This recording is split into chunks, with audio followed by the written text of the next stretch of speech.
Hi guys, it is Aoife from Fred We Died Laughing, and I'm here with another weekly wrap up.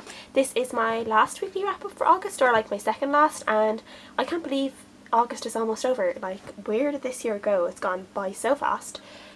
So I read loads of books this week, and I can't wait to tell you all about them. I've had a very eventful day as well, which is always fun. I watched the McGregor-Mayweather fight this morning, got up at like 4 AM to watch it because apparently I'm mad. Have never watched a boxing match or a UFC match before in my life, but for some reason I really wanted to watch that one, and I did, and even though McGregor lost, it was still pretty good. I found 2 stray dogs this morning and managed to find their owner, went to the vets, got them microchipped. They know the owner, so that was great. Good deed of the day done, really happy about that. And then I'm going off to see Dunkirk later with my dad, and that should be really fun as well. So yeah, a really nice day, quite a nice weekend so far. So the first book I want to talk about, I've also already done a video review on, so I'm not really going to talk much about it, and that is Fully Functioning Human Almost by Melanie Murphy. I've done a full video review on this book, so I will link that somewhere like below, above, so you can watch that. I gave this a 5 out of 5 stars. I really enjoyed it. It's just a non-fiction kind of memoir by Melanie Murphy, the YouTuber, just giving kind of advice about all sorts of different things like self-confidence, relationship advice, sex advice, food and body issues. She talks about it, and it's just amazing, and I loved it. So 5 out of 5 stars, and go and watch my full review of that if you haven't seen it already. The next book I finished was one of my TBR jar picks for, it was a few months ago, April or May or June, I cannot remember, but it was Eleanor and Park by Rowell, and oh my god, I can't believe I put off this book for so long because I absolutely loved it and I devoured this in one day. This is set in the 80s and it's about 2 teenagers, one called Eleanor, one called Park, and they meet on their school bus one day when Eleanor is new in school and Park lets her sit beside him on the bus, and Eleanor isn't really being treated right in her new school. She's been bullied a little bit, and she also does not have a particularly good family life, and her and Park just end up bonding over comic books and music, and they start this really lovely relationship, and it was just so damn cute. So cute. I just could not deal with it. I just absolutely loved every single bit of this. I just really loved how their relationship progressed. I loved how innocent and lovely it was. I did enjoy the aspects into their lives and kind of how Park's family welcomed Eleanor, but how it wasn't kind of a seamless transition either. I think it was kind of realistic like that. Also, Eleanor's family life isn't particularly good, as I've said, and those were interesting to read, but again also left me feeling really angry. Eleanor's mom in this just infuriated me, and I understand that her mom was not in a good relationship, was probably being abused, was most likely being emotionally abused as well and manipulated, but at the same time she had so many children to think about and their lives were in danger basically all the time, I feel like, in this book when they were in that situation, and it just made me really angry for a lot of it, even though I do have to have a large portion of understanding for people in those situations. It's very hard to get out of, but it didn't quite stop my levels of anger at Eleanor's mum. But overall I absolutely really loved this book. I gave it a 4.5 stars because I don't think it was quite a 5 star. I don't know, it wasn't like a really clear 5 star, so I'm giving it 4.5 stars. But this is definitely one that I will keep on my shelf and one I'll probably reread in a couple of years because it's so cute and I just really love it. And I know there has been a really loads of talk about the ending of this book and what it means. I think people would really love a sequel. I would really love something a bit like this is set in the 80s, so I'd love for something set maybe like around this time, and maybe like even a novella, and just see where Eleanor and Park are now and what they did with their lives and whether they still know each other. I love something like that, like a short story or something about them, and where they are, and yeah, that's what I would love.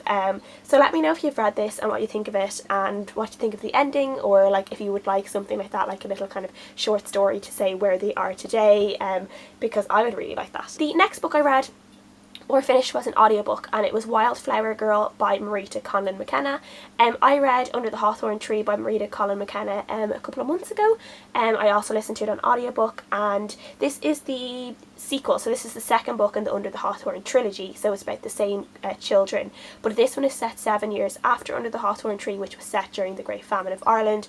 This is set 7 years later, and now the youngest child of the O'Driscolls, Peggy, is 13, and she is setting off to America on her own to go and find work and try and create a better life for herself, while her siblings stay in the small Irish town that they escaped to during the famine. This was really good. As I said before with Under the Hawthorn Tree, these are children's books, but they are written in such a way where children are able to really learn about these really pinnacle points in Irish history and really absorb them in a really enjoyable way, but at the same time they understand how important all of this was in terms of Irish history, and they also understand that not everything was sunflowers and daisies, that there were a lot of hardships for Irish people, and for these moments, everything wasn't, fine and dandy. There were some really, really terrible moments, and they do need to understand that, and I think these books tell them in a really, really good way. And I thoroughly enjoyed my audiobook experience with this one. I read it in finished listening to it in 2 or 3 days. Really loved it.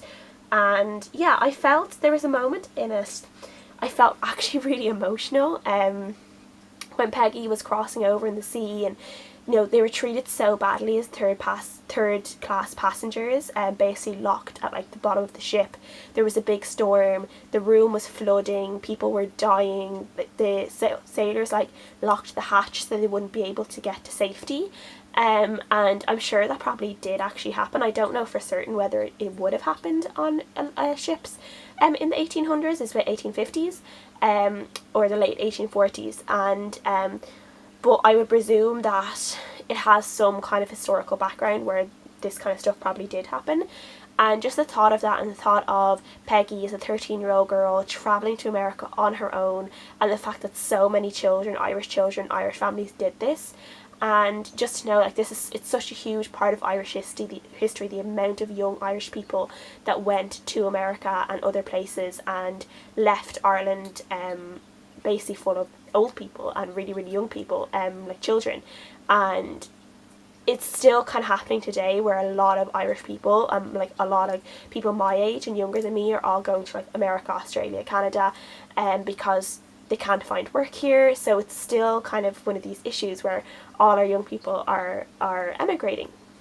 And so just this whole thing of emigrating to America is a really big deal in Irish history. And I just felt a little bit emotional thinking about people who are probably related to me way back, that probably went through these same journeys. And it was just one of those, it was nice and sad at the same time. So I gave this a 5 out of 5 stars, absolutely loved it, and I can't wait to go and read the third and final book in the series. The next book I read was also a TBR jar pick from a few months ago, and it was Romulus Buckle and the City of Founders by Richard Ellis Preston. And this is a steampunk dystopian book about a captain called Romulus Buckle, and he has an airship, and he's basically on this mission to save kind of the head of his family, or the head of his clan, who has been kidnapped and is being held in this place called the City of Founders. And Romulus Buckle and his crew are on their way to rescue him. And it's kind of just the stuff that happens along the way, what happens when they get there, the fights that occur there and afterwards, and how he basically tries to get out of that by the skin of his teeth. This was okay. This wasn't as good as I thought it was going to be. The start of it, the first couple of chapters, I really did not like, because they were so info dumpy about the airship and the technical things of the airship, and how the airship looked and all these different things it had, and I was I don't care. I'm not someone who is into cars or boats or airplanes or anything like that. I'm just not into that kind of industry. I'm not into if people ask me to describe a car, I'd be it was blue. That's as far as my understanding of anything like that is. So when I was reading about everything to do with this airship, I was just so bored and so confused, and I just didn't care. I can picture it in my head what the airship would look like, but I don't need to know all the fancy detailing of it. So that was really annoying and I didn't really like it.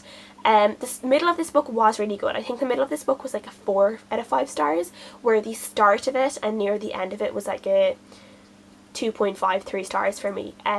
So I gave it 3 stars overall, and this book had one of those tropes that I just don't like in books, which is a captain of something who is really young. And in this case, Romulus Buckle was 18 years old and he was the captain of this airship, and you do get the history of how he got this airship and like how he earned it and stuff, and I did like that. But I just hate having these really young people as captains because I just find it really unrealistic. And also, there's always this point where they end up feeling guilty about like killing people or hurting people and stuff like that, and I'm like, as a captain or as a soldier or whatever, you can't be like that. Like, yes, we understand that, like, a reader understands that killing people is bad. We don't need to always have a character's remorse or a character feeling really guilty over these things. And it's just one of those things that really annoys me. I have the same problem with some other like YA fantasy books.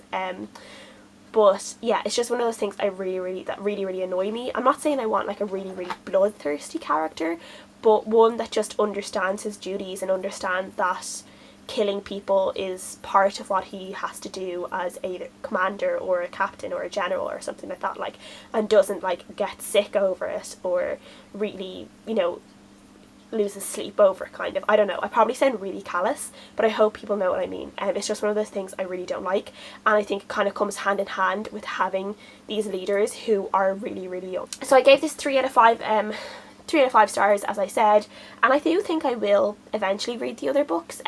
Maybe not quite straight away, but eventually. The next book was a TBR jar pick from August, so yay, I got one of them read. I did fly through some of my TBR jar picks this week though, so I'm really happy about that.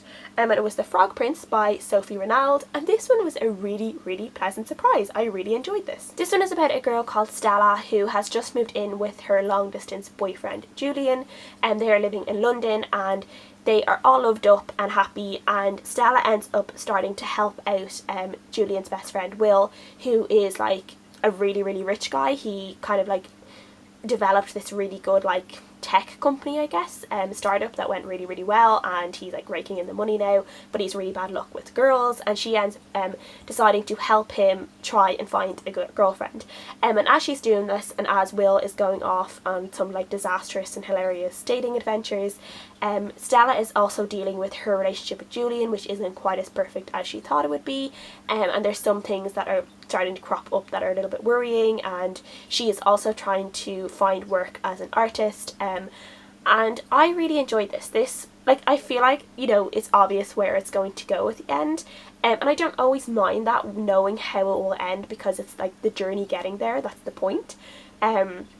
And how, you know, how interesting and how entertaining that story is, the A to B is. So yeah, I don't mind knowing where it's going to end up, and this one did take twists and turns that I didn't think were going to happen.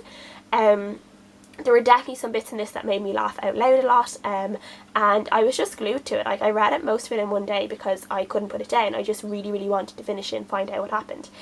There were bits and pieces like at the start of every chapter where it was like Stella was like making herself and her 3 friends into these princesses, and she was like making stories about them, and so there was a little bit at the start of each chapter like set in like a fairy tale-esque way, kind of, it was kind of a little bit of foreshadowing about what was going to come in the chapter ahead, and I didn't quite like that, because I knew exactly where things were going to go then, and again, I kind of felt like that fairy tale thing, I didn't really like it, and I kind of felt like it didn't have to be there. Now near the end, like, you find out why that kind of is there. There is kind of an explanation of why those things would be included, but I don't know, I don't think they really had to be. Like, I don't think they 100% make the story better, for me anyway. So there was that, but overall I really enjoyed this, and I gave it a 4 out of 5 stars, and I definitely recommend it.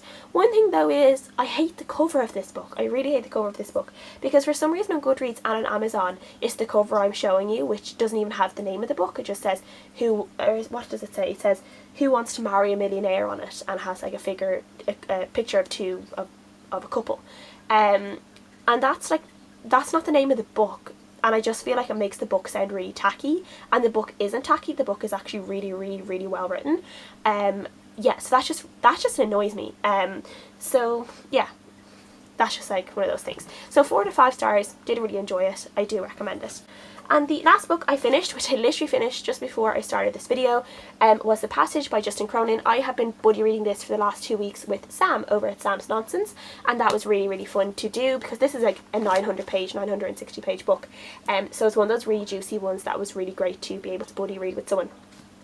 This is kind of a apocalyptic kind of novel where this virus gets set loose on Earth, and it's kind of like this vampiric kind of virus. These people kind of turn into these weird vampire-like creatures, and there's a little bit that's set like when the virus is breaking out, and then the second half of it is set like 100 years later, and there is this one girl called Amy who is like central to this whole thing in a good way, like, and it's kind of, she's in both parts, and it's kind of how she is linked to it and how she might be like the saviour of everything and of everyone, and then you have like all these other people who end up like linking up to Amy at different points and who they are in her life and how they help her and stuff like that. So I really enjoyed this. It was like dark, but it was moving. I'm trying to figure out like all the words I would say. The only thing is I would say about it is that when I was reading it, I really, really loved it and I didn't want to put it down, but then when I did have it down and I wasn't reading it and I was reading something else, I didn't necessarily have the like graw to like pick it up and start reading it straight away. Do you know, that kind of way? I was happy enough to kind of leave it there for a while until I forced myself to pick it up, even though I did enjoy the story. It was just like that. It wasn't like The Frog Prince, which I really, really wanted to pick up and finish it. So I didn't really get like that with this book until the very end. I did really, really enjoy the end, and the very, very, very last bit I was like, I really need the next book. Now, saying that, I don't think I'll buy the next book. I think I might wait and get it from the library, because I don't think this is the type of book that like I really, really want them all to own physically. Though in saying that, I got this for like €6 in the bookstore, so it was pretty cheap, so it was fine. But yeah, and I will say this cover started to freak me out after a while, because she just looks like so, I don't know, she just looks like she's really disappointed in everyone all the time. So yeah, it kind of started to freak me out after a while. But I did really enjoy this, and I gave it 4 out of 5 stars. So that is everything I've read this week. I feel like I've been talking a really long time, as per usual. And please let me know all your comments and thoughts as usual down below. I have a very exciting announcement coming on Tuesday, so please wait for that. And I can't wait to see what everyone thinks about that. And I will see you guys next time. Bye!